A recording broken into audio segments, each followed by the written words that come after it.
Acre জমি দিয়েছেন, আপনার পৈতৃক সম্পত্তি থেকে দিয়েছেন তো দিদি?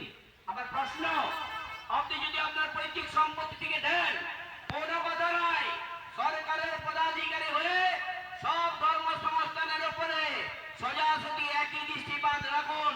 তাহলে ইসকনের জমি দেওয়াকে বড় করে টিভি চ্যানেলে আনার কোনো প্রয়োজন ছিল না, তাদের হেয় করার কোনো দায়িত্ব আপনার নাই, এমন কোন জায়গায় আমি বসে নাই।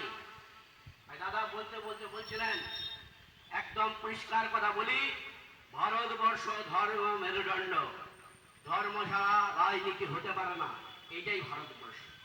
আপনি যেখানে আক্রমণ করছেন, সোজাসুজি হিন্দু ধর্মকে আক্রমণ করছেন। আক্রমণের কারণ কি?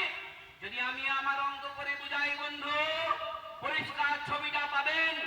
সপ্তম দফার যে নির্বাচন হবে, সেই নির্বাচনে যে সব জায়গায় ভোটের প্রার্থীরা আছে, इसलिए किसी योजना के अंतर्गत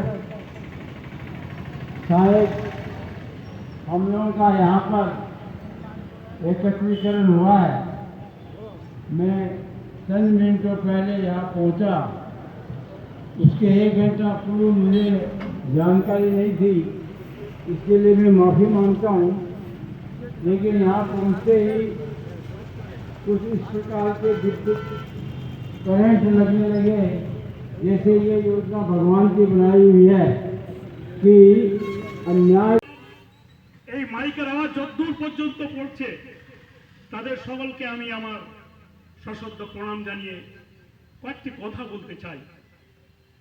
আজ আমরা এই সনাতনী হিন্দু ভাইরা কোন ধর্মের প্রতি আমাদের বিদ্বেষ নেই, কোন জাতির প্রতি আমাদের কোনো বিদ্বেষ নেই, কোন রাজনৈতিক দলের প্রতি আমাদের কোনো বিশ্বাস নেই। কিন্তু বড় দুঃখের বিষয় যে আজকে আমাদের এই মাননীয় আমাদেরকে সনাতনীদেরকে বেছে বেছে অপমান করলেন। কাদের অপমান করলেন?